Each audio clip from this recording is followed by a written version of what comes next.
Henny duduk di sofa apartemennya, tangan menggenggam cangkir teh yang sudah dingin. Matanya menatap kosong ke arah jendela besar yang memperlihatkan kerlap-kerlip lampu kota. Kepalanya penuh dengan pikiran yang berputar antara keberanian dan ketakutan. Malam itu ia tahu harus menjadi malam di mana semuanya berubah. Ponselnya tergeletak di meja, layar memantulkan pesan dari Aka. Kita perlu bicara. Besok jangan kemana-mana. Berbisik pada dirinya sendiri. Ini saatnya, Hen. Lo nggak bisa terus kayak gini. Ia menghela napas panjang mencoba menguatkan hatinya. Pilihan ini, ia tahu, bukan hanya tentang meninggalkan Aka, melainkan tentang meninggalkan kenyamanan yang telah menjebaknya selama ini.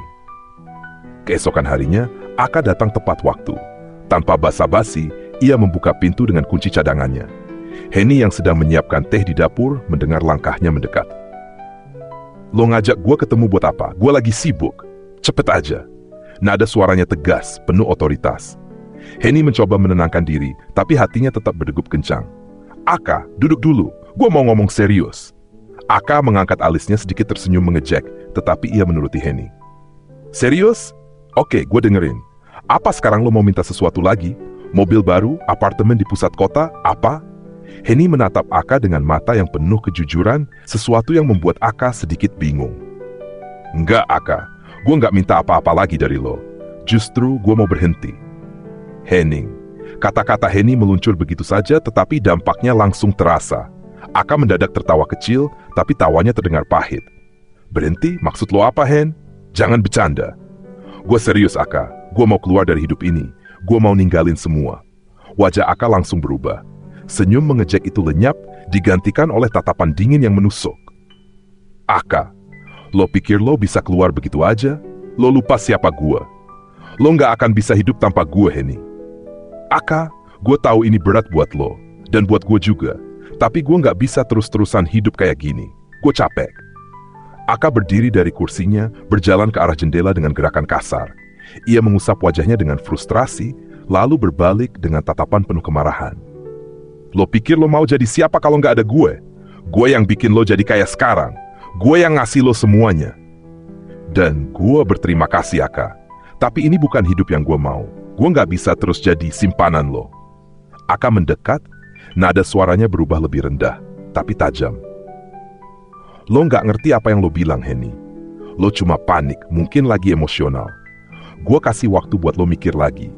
Henny menggeleng, air matanya mulai mengalir, tapi ia tidak berhenti. Ini keputusan gue. Gue nggak mau mikir lagi, Aka. Gue udah cukup lama di sini, cukup lama nggak jadi diri gue sendiri. Gue cuma pengen pergi.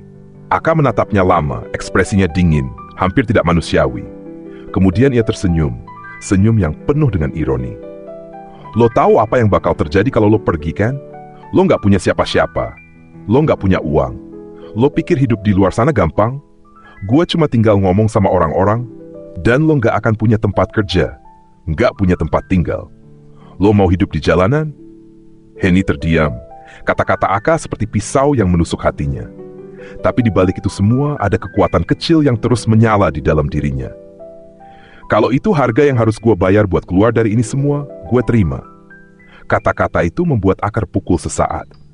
Tapi ia segera menutupi kegelisahannya dengan tawa keras yang mengejek. Lo pikir lo pahlawan di cerita ini? Henny, lo itu cuma pelacur yang gue bayar mahal. Lo nggak punya hak buat ninggalin gue. Henny berdiri, tubuhnya gemetar, tapi matanya menatap Aka dengan keberanian yang baru. Lo bisa bilang apa aja, Kak. Lo bisa ancam gue, lo bisa hancurin hidup gue. Tapi lo nggak akan pernah bisa kontrol hati gue lagi. Aka mendekat, wajahnya sangat dekat dengan Henny, suaranya rendah dan mengintimidasi. Lo bakal nyesel, Hen. Gue janji, lo bakal nyesel. Henny menghela napas, air matanya masih mengalir, tapi ada keteguhan dalam suaranya. Henny, gue mungkin nyesel, tapi gue nggak mau mati tanpa pernah coba buat hidup dengan cara gue sendiri. Aka berdiri diam, seperti sedang menimbang langkah berikutnya. Kemudian ia berbalik dan berjalan keluar, membanting pintu keras. Henny terduduk di lantai, air mata jatuh semakin deras. Setelah Aka membanting pintu, suara langkah kakinya yang menjauh semakin melemah di lorong. Henny tetap terduduk di lantai. Tubuhnya lunglai seperti telah mengeluarkan seluruh tenaga. Tapi di dalam hatinya, badai baru saja dimulai. Teleponnya bergetar. Pesan masuk dari Rina.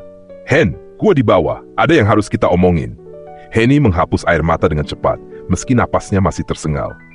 Ia berdiri perlahan, mencoba merapikan diri. Di bawah, Rina menunggu di lobi dengan wajah cemas. Begitu melihat Henny, ia segera mendekat. "Lo kenapa?" Lihat Aka keluar tadi, wajahnya kayak orang mau bunuh. Henny tidak langsung menjawab, hanya memeluk Rina erat. Tangisnya pecah lagi, kali ini tanpa ia coba tahan. "Hen, lo ngomong apa tadi?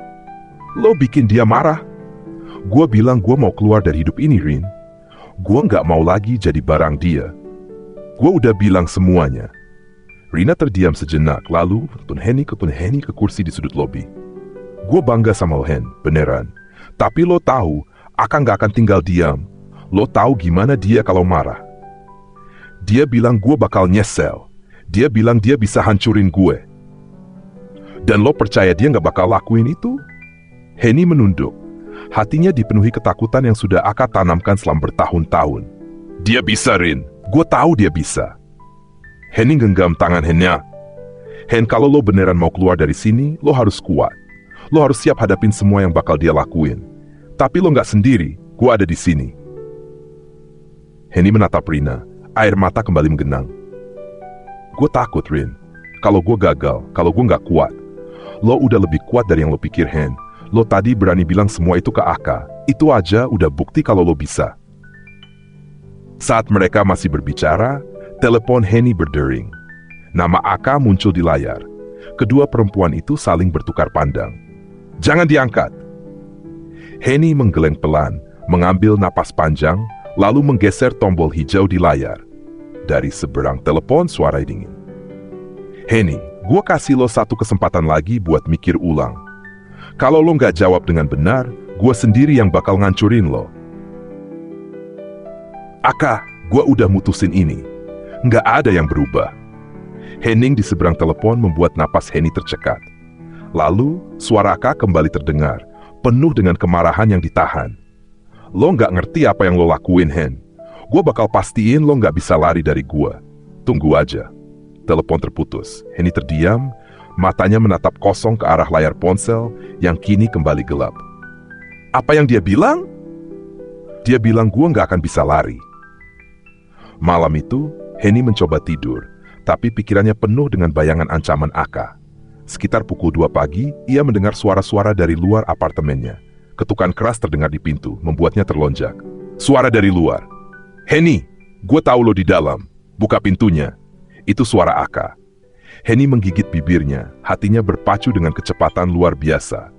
"Kalau lo nggak buka, gue dobrak pintu ini. Henny, jangan bikin gue tambah marah." Henny mendekat ke pintu, tubuhnya gemetar. Ia menatap pintu dengan ketakutan, lalu melihat rantai pengaman. Akhirnya, dengan suara kecil ia berteriak, "Aka pulang, gue nggak mau ngomong sama lo lagi." Suasana hening sejenak, lalu suara benturan keras terdengar. Aka mencoba mendobrak pintu. "Buka, Henny, jangan bikin gua kehilangan akal." Henny melangkah mundur, tubuhnya gemetar hebat. Tangannya gemetar saat ia mencoba menghubungi Rina. "Berbisik panik itu pun." "Rin, Aka ada di sini. Dia mau dobrak pintu." Ketegangan semakin memuncak ketika pintu nyaris terbuka. Aka semakin tidak terkendali, tetapi Henny tetap berusaha bertahan dengan rasa takut yang luar biasa.